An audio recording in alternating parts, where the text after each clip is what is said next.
Bienvenue dans Fonction publique, mon amour, le podcast qui explore, questionne et parfois bouscule, toujours avec l'envie de comprendre et d'avancer. Je suis Linda et chaque semaine, je vous propose des conversations sans détour avec ceux qui font bouger les lignes, innovent et croient en une fonction publique d'avenir. Parce que le changement commence par une idée et chaque idée a de la valeur. Alors place à l'épisode du jour. Bonjour Mathieu. Bonjour Linda. Je suis ravie parce que on a mis le temps pour essayer de se caler avec nos agendas respectifs, mais ça y est, on a réussi. On y est arrivé. Voilà. Alors Mathieu, on a failli se croiser aussi au salon Choisir le service public, parce que j'ai vu que tu avais été, mais c'est vrai qu'il y avait beaucoup de monde ce jour-là et je suis passée à côté. Bref. Est-ce que pour les auditeurs, tu veux bien te présenter s'il te plaît? Avec plaisir. Mathieu Girier, je suis le directeur du pôle des ressources humaines du CHU de Bordeaux. Ça fait à peu près 10 ans que je suis DRH hospitalier et j'occupe mon poste actuel depuis le 1er mars 2020. Et tu n'es pas que également, ouais. Ouais, je suis également président de l'ADRES, qui est l'association des DRH hospitaliers publics et qui porte la voix de la modernisation, de la transformation des ressources humaines dans la fonction publique hospitalière. Puis j'ai diverses étiquettes. Je suis membre du Conseil commun de la fonction publique, personnalité qualifiée au Conseil national du FIPHFP, qui est le Fonds pour l'insertion des personnes handicapées dans la fonction publique, entre autres engagements. Et j'aime quand tu parles d'engagement, c'est tout à fait ça. Moi, c'est une valeur qui est très importante, très forte chez moi. Parfait. Et donc, on va aborder plusieurs sujets ensemble. Et cette semaine, on va vraiment focaliser sur ce qu'on a appelé l'intergénérationnel. Donc, j'aimerais que tu m'en dises plus. Et voilà, c'est quoi pour toi l'intergénérationnel? L'intergénérationnel à l'hôpital, c'est un sujet assez complexe et c'est un sujet qui s'est renforcé dans sa complexité depuis le début des années 2000. En fait, avec les réformes des retraites successives, on a vu le temps de travail, la durée de la carrière s'allonger dans la vie. Et ça a un effet qui n'avait pas forcément été mesuré à l'époque, c'est qu'on est passé progressivement de 3 générations au travail en simultané à 4 générations au travail en simultané. Ah oui. Alors, dit comme ça, on peut se dire, bon, finalement, ça n'est que des professionnels qui ont des parcours de carrière différents. Mais ce dont on se rend compte quand on est immergé dans ces collectifs hospitaliers, c'est que chaque génération a ses attentes en matière de management, en matière de valeurs, en matière d'aspiration personnelle et professionnelle, d'équilibre entre vie familiale et travail, et qu'on ne pilote pas une équipe avec 3 générations présentes comme on pilote une équipe avec 4 générations. Ça demande parfois de très grands écarts aux encadrements qui doivent gérer des aspirations qui parfois sont complètement antinomiques les unes par rapport aux autres. Je trouve ça Un exemple tout simple. Oui, vas-y. Un exemple tout simple, l'amplitude horaire. Aujourd'hui, un professionnel qui a commencé sa carrière à l'hôpital dans les années 80 ou 90, il a toujours connu une organisation ce qu'on appelle les 3-8. Donc à l'hôpital, ça prend la forme de 2 postes courts de 7h30 en journée et un du matin, un l'après-midi et un de 10h la nuit. Et il a toujours connu finalement cette alternance où il est parfois du matin, parfois de l'après-midi, parfois de la nuit, souvent fixe de jour, souvent fixe de nuit, avec toute l'organisation familiale qui va tourner autour.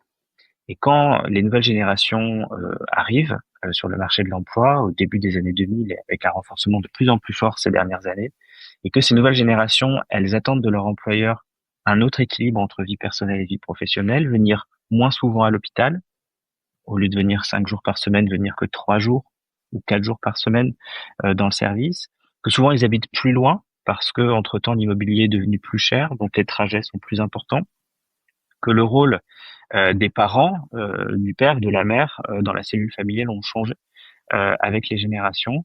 Et ben on a parfois des conflits irrésolus entre des professionnels qui veulent garder ce modèle de 7h30, des modèles qui préfèrent aller, des agents qui préfèrent aller vers un modèle en 12 heures, et donc venir que 3 fois par semaine au travail. Et donc ces enjeux d'intergénérationnel, c'est l'encadrement, ce sont des directions, ce sont les formateurs qui vont avoir un impact direct dessus et qui vont permettre de conserver le fil rouge fondamental qui est le nôtre, celui du service public et du service aux autres, tout en travaillant les modalités de l'accomplissement de ce service public pour que chacun s'y retrouve. Ouais, je trouve ça hyper intéressant parce que c'est pas un sujet enfin, en tout cas, c'est pas des constats qu'on entend beaucoup, ça. Et pourtant, c'est une vraie réalité de terrain. Il y a pas plus tard que quelques jours. Alors, je ne suis pas dans l'hospitalier, mais effectivement, des réflexions qu'on peut entendre entre collègues qui sont du type les jeunes ils veulent plus bosser. Alors, je pense que ils veulent du sens, mais en tout cas, je pense pas qu'ils ne veulent plus bosser. C'est effectivement certaines considérations et certains paradigmes qui ont changé et on a l'impression même des fois qu'on n'est plus du tout sur la même planète.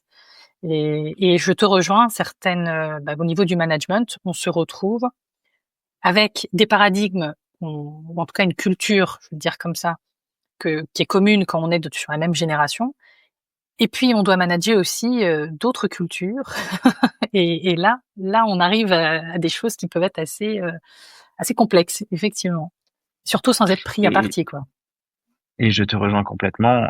On dit souvent les jeunes ne veulent plus travailler, ou les plus anciens ont des façons de travailler dans lesquelles on ne se reconnaît pas quand on est jeune. En fait, le vrai sujet, c'est finalement qu'est-ce qui nous fait nous lever le matin. Et finalement, d'une génération à l'autre, ce qui nous fait lever le matin, c'est pas la même chose. Et donc, ça n'a pas les mêmes conséquences en matière de fonctionnement des équipes. Certains vont venir à l'hôpital public pour le service public, pour le service aux autres. D'autres vont y chercher un emploi, un salaire. D'autres vont y chercher un rôle social, une représentation sociale, une réussite personnelle et professionnelle. Certains vont y trouver un équilibre de vie différent du secteur privé. À nous, finalement, direction et encadrement, de proposer des leviers et de proposer des choses qui répondent à ces aspirations. Et là où on entre dans la sphère probablement la plus complexe, c'est lorsque le mode de management lui-même est interrogé différemment par les générations. À l'hôpital, traditionnellement, jusqu'en les années 90, on avait des surveillantes. Les surveillantes, elles sont là pour superviser l'activité. Donc, elles sont présentes dans le secteur le plus longtemps possible dans la journée, et elles sont là pour vérifier la bonne complétude et la bonne réalisation des tâches, comme un contremaître le ferait sur une chaîne de production. Aujourd'hui, avec l'évolution générationnelle, avec l'évolution aussi du niveau moyen de formation et de qualification des professionnels hospitaliers qui ont progressivement été réévalués ces dernières années, on passe d'attente des professionnels très centrés sur la supervision, le cadre est là pour m'épauler dans la réalisation de ma tâche, à un positionnement de cadre de santé désormais qui est plus précisément là pour animer une équipe, donner du sens au travail, réguler les relations humaines dans son service, monter des projets, impliquer les agents dans des projets, identifier les irritants du quotidien et leur donner des solutions. Et finalement, quand dans une même équipe, certains attendent une supervision et d'autres attendent une animation, ce grand écart, il est parfois compliqué à faire. Oui, et j'imagine que même au niveau du recrutement, du coup, on doit être vigilant à ce métissage de génération, parce que ça peut avoir un impact. Alors, on accueille tout le monde à l'hôpital. On reviendra peut-être plus tard dans notre discussion sur la démographie hospitalière et sur la démographie paramédicale. Mais au-delà de qui on recrute et comment on recrute les gens, et surtout quelles sont les options qu'on propose pour accueillir les gens, avec deux écueils. Le premier, c'est qu'on ne peut pas être monomodèle, parce que si on dit je fais que des horaires dérogatoires en 12 heures pour attirer les jeunes, je vais faire décrocher les anciennes générations qui ont la compétence et qui ont la connaissance du fonctionnement des services et des filières de soins. Si je dis je suis hermétique à cette proposition d'horaire dérogatoire et je reste sur une logique en 7h30, finalement je me prive de recrutements qui vont générer des postes vacants dans ma structure et qui vont mettre les équipes en tension. Équipes qui ont souvent 45, 50, 55 ans et qui ne peuvent pas faire des heures supplémentaires en permanence, non plus ni la disponibilité personnelle et familiale, ni l'envie d'être très présent au travail comme peuvent l'être certaines jeunes générations, ou comme ils ont pu l'être eux-mêmes lorsqu'ils ont commencé à travailler. Donc l'objectif de l'employeur, l'objectif de l'hospitalier, c'est de proposer une diversité de modèles. Et finalement, de dire à un nouveau collaborateur qui se présente pour être recruté, vous avez le choix. Si vous préférez, vous pouvez aller vers du 7h30 ou du 12h, vous pouvez aller vers de la médecine, de la chirurgie, faire de la réanimation, des urgences. Et ce qu'on vous propose, c'est que dans votre parcours de carrière, vous soyez en capacité de changer si les équilibres de vie viennent à être modifiés à votre niveau, parce que vous pouvez très bien, lorsque vous êtes célibataire et sans enfant, privilégier des horaires en 12 heures, mais peut-être que aux 3 ans de votre premier enfant, quand vous souhaiterez aller le chercher à l'école le soir, eh ben peut-être que ce modèle en 12 heures sera plus forcément celui qui sera le plus pertinent pour votre organisation personnelle. Et donc cette capacité à construire un écosystème de solutions, à dire à chacun finalement, pour reprendre une formule célèbre, venez comme vous êtes et on vous proposera quelque chose. Bah, c'est aussi ça qui donne du sens à notre travail d'hospitalier public. Alors, tu vois, ton intervention, elle m'inspire un mot que j'ai pas entendu dans tes propos, mais tu vas me dire si je me trompe, mais c'est la notion de flexibilité. J'ai l'impression que derrière, alors je te vois faire oui et non, effectivement. Exactement, oui et non.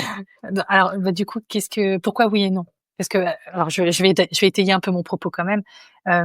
C'est vrai que moi, l'impression que j'ai, c'est une vraie attente en termes de flexibilité de la part je me sens vieille en disant ça, mais de la part de cette jeune génération qui veut pour être flexible sur sa façon de travailler. Alors, c'est peut-être un peu moins vrai côté hospitalier.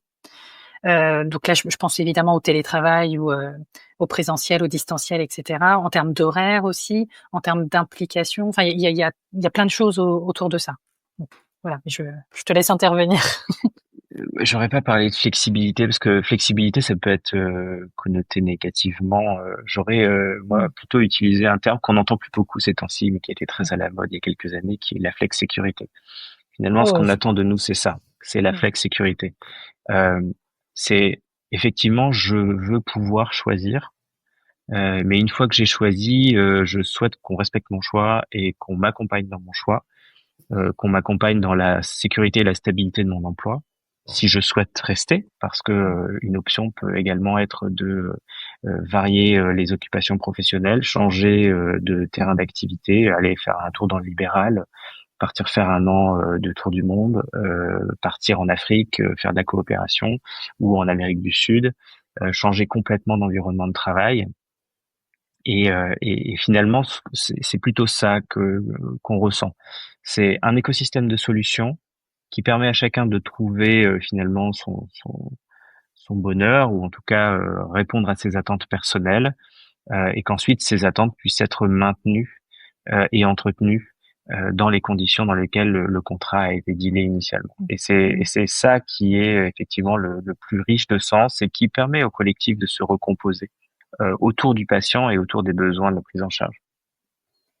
Est-ce que d'après toi, avec cette notion de flexicurité, alors désolée, hein, je vais le dire comme ça, mais les anciennes générations peuvent se dire nous on n'avait pas tout ça, on se posait pas autant de questions, ou au contraire c'est pas juste, on n'avait pas on n'avait pas cette chance là. Enfin voilà, est-ce que ça peut creuser un écart ce genre de solution parce que tout le monde n'y a pas eu droit, parce que on comprend pas l'intérêt ou les valeurs qui sont portées derrière? Je pense que le sentiment d'injustice, potentiellement, il naît lorsqu'il y a une prise de parti en faveur d'un modèle par rapport à un autre. Un établissement qui dirait je ne cherche pas à transformer mon management, mes organisations, les outils que je mets en place dans l'équilibre entre vie personnelle et vie professionnelle, parce que j'estime qu'ils sont très bien comme ils sont et ils répondent aux besoins des agents qui sont aujourd'hui en poste dans l'établissement, générerait un sentiment d'injustice chez les jeunes professionnels qui feraient le choix de nous rejoindre, mais qui potentiellement pourraient ne pas totalement prendre leur place, sans que ce soit d'ailleurs une question de rejet par une partie de l'équipe ou de mise à distance par une partie du collectif. Dans l'autre sens, un établissement qui ferait le choix d'être 100% 12 heures ou 100% flexible en disant, par exemple, vous choisissez librement vos plages de travail, c'est vous qui décidez quand vous venez travailler et plus forcément la continuité des soins qui guide l'organisation du service. Ça serait aussi mal vécu à l'inverse des générations les plus anciennes. Et c'est là où cet écosystème est intéressant parce que l'enjeu pour nous, c'est que chacun trouve sa place. Et il y a de la justice quand chacun estime qu'il est traité de façon égale ou de façon équivalente à son voisin et que la solution lui convient. Et c'est sur ça qu'on travaille finalement. C'est chacun à sa place, chacun avec les bons outils, chacun avec les bonnes valeurs pour donner du sens à l'hôpital public. Donc moi je serais plutôt sur ça, plutôt voilà, essayer de dire que la justice doit passer par la reconnaissance pleine et entière de chacun. Parfait. J'ai une question qui m'est venue pendant que tu parlais, parce que là donc on est sur le médical quand on parle de la santé de l'hôpital. Est-ce que tu as fait un constat? Alors je sais pas si toi t'as des éléments de réponse parce qu'on a parlé beaucoup de la partie recrutement, vie, enfin des RH quoi, à proprement parler. Mais est-ce que tu as constaté des différences de pratiques entre générations, donc du fait de la formation, j'imagine, d'un point de vue médical? Alors moi je me bornerai plutôt à parler du paramédical. Je connais Oui. moins bien le médical parce que je suis pas DRH des docteurs, je suis DRH de tous sauf des personnels médicaux. On voit effectivement un changement de posture entre les générations. Sur plein de choses et qui est très dicté par l'évolution de la formation initiale qu'on donne aux professionnels. La formation initiale des infirmiers, par exemple, était une formation extrêmement professionnalisante il y a encore une vingtaine d'années. C'était une formation d'application. Et beaucoup de stages, bien sûr, comme aujourd'hui, mais des stages où finalement les professionnels étaient beaucoup plus confrontés à la réalisation directe du soin et à des environnements de travail très divers, psychiatrie, réanimation, soins critiques, médecine, etc. L'évolution progressive des maquettes a fait que aujourd'hui un infirmier ne voit pas forcément tous les terrains d'application au cours de sa formation. Donc on a des professionnels qui ne sont plus forcément totalement polyvalents à la sortie de l'école et finalement font déjà des choix en matière d'orientation en fonction des stages qu'ils suivent dans leur formation. Et puis on le voit et on le partage avec les directeurs des soins qui sont les encadrants directs des cadres de pôle et donc des services de soins. Une évolution en matière de position réflexive. On demande aujourd'hui aux jeunes infirmiers d'avoir une beaucoup plus forte réflexion sur ce que signifie soigner, analyser et avoir un regard critique sur la réalisation des soins. Et ça, c'est différent de ce qu'on avait précédemment, où le poids de la décision médicale et la hiérarchie établissement était beaucoup plus forte, et donc l'esprit critique pas autant développé. Avec des très bons résultats, parce que c'est aussi comme ça qu'on limite les erreurs médicales et qu'on permet une prise en charge de meilleure qualité. Donc effectivement, cette partie formation, on va en parler plus en détail dans un prochain épisode. Mais là, en tout cas, je vois qu'il y a des différences effectivement entre générations, que ce soit du point de vue des valeurs, de la formation, des attentes qu'on peut avoir au niveau de son employeur. Et ça, il me semblait important qu'on en fasse le constat. Donc pour ça, merci Mathieu. Merci Linda. Voilà, un regard de plus sur la fonction publique d'aujourd'hui. Si cet épisode vous inspirait, alors il a rempli son rôle. Parce que ce que l'on retient et ce que l'on transmet, ça a du sens. Et ce qui a du sens a de la valeur. Partagez, abonnez-vous. Merci d'être là et on se retrouve bientôt.